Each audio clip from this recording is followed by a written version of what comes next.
Lewis Hart for The Ring magazine. Delighted today to be joined in Surrey with Harlem Eubank. Yes, obviously, big news for yourself. Jack Catterall is a fight. You called for it, you've wanted it, you've now got it. But first things first, Harlem, how's things? How are you? Good, man. I'm, we're about 7 weeks away now, July 5th.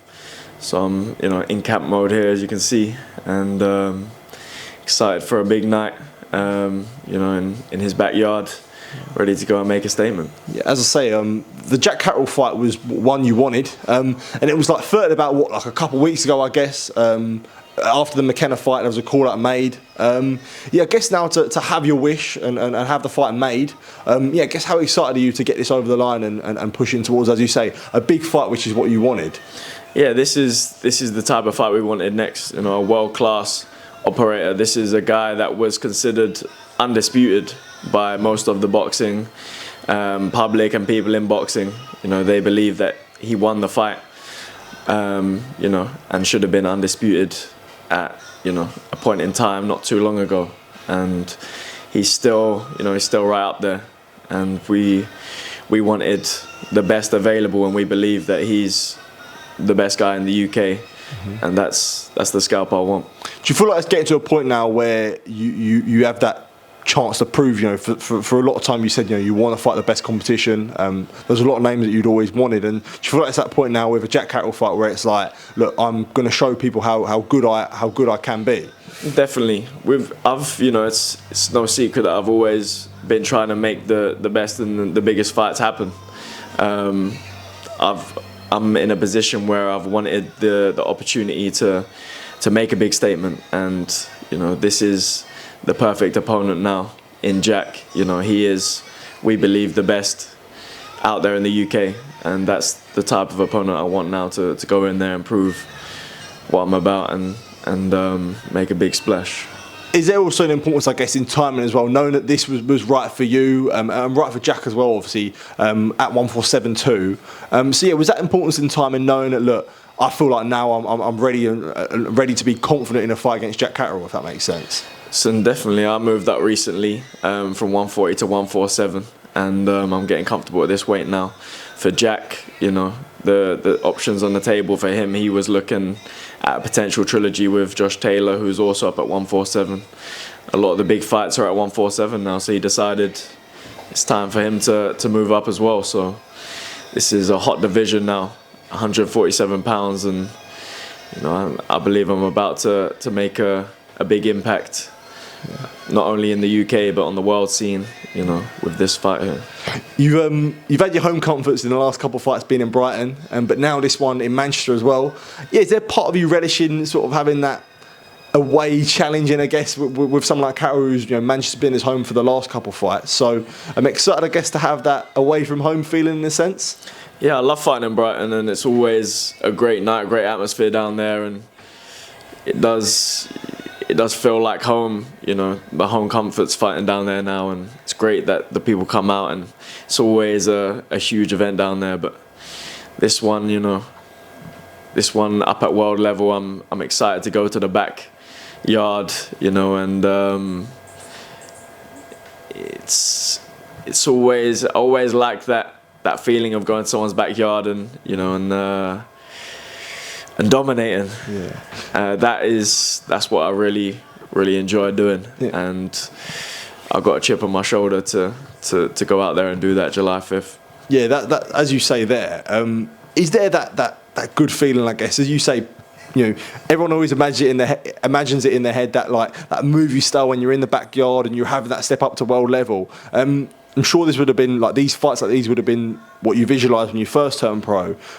Is there always that extra feeling where this is really, these fights are some sort of stuff you dream of in a sense, in terms of the big fights and big domestic fights are ones you dream of. So is there always that extra added feeling when you have something like that? I think it's through my career I've been earning the opportunities, and do we need to turn that music off? I was going to say, no, it's cool. I didn't realise it was on. I didn't realise this one. We got the soul music. Yeah, I didn't even know what was going on there. These are the type of fights, the type of nights that I've been, working towards. These are the ones that I've had in the back of my head, when I'm behind closed doors, putting in the work.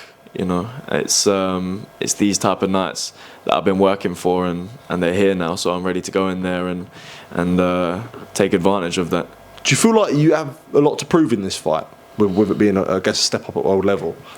I think I've always had a lot to prove. I've always felt like I've had a lot to prove, and I feel like every fight I go out there, every fighter that's, a step up, a different level that I haven't experienced before. I go in there and I prove that I belong up at world level, and I go in there and prove myself every time, and I don't think this fight will be any different. I'm coming in here to prove that I'm a world-class fighter, and I'm ready for anyone at the top. And I'm coming to win a world title by the end of the year, so that's the mentality I'm coming into this fight with. I know Jack's a great fighter. He's proven that he's fought at world level for a long time, beat world-class opposition. But this is a fight where I'm coming to show where I'm at in the sport, and I believe it's my time. Do you take much of him coming off a loss as well? Like whether it be a case of you catch him at the right time or that aspect of it? No, I think someone like Jack, when they lose a close points decision like that, they're going to be coming back better. They're coming back better, and to show that they belong, where he's been saying, he wants to be a world champion.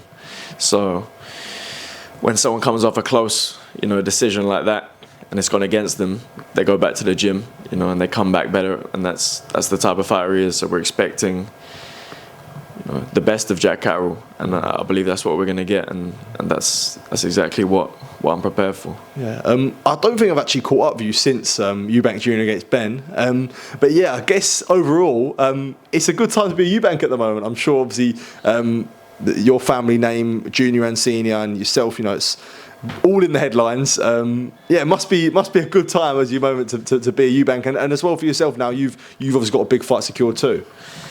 Yeah, it's I'm happy that junior and senior are getting the recognition that they deserve in the sport, and it's great to see that, and yeah, he went in there, he put on a great performance. He dug deep, and it was an energy intensive fight, and he dug deep in the well and pulled it out, and it was a clear points, decision victory by a pretty wide margin, when it comes to boxing. So it's, very, very happy for him, proud of him, and I'm glad that senior is getting the recognition in the sport that he deserves as well. Are you going to let Eddie speak at the press conference against Catterall, or are you going to? It's not about Eddie. Yeah. We want to hear Jack Catterall speak. Yeah. He is the guy that should have been undisputed. We want to hear from that guy. That's the guy that's put the work in over the years and has brought himself to this position now, as one of the best fighters, definitely on the Matchroom roster. We see him as the top, so that's who we're coming for. And just, I guess, from a family point of view, to see senior and junior back together must be a special feeling, because there's things that are bigger than boxing, and to see that must be a heartwarming feeling for yourself. I'm sure you share that. Yeah, it's great. It's great. You always them two together is a unbeatable combination.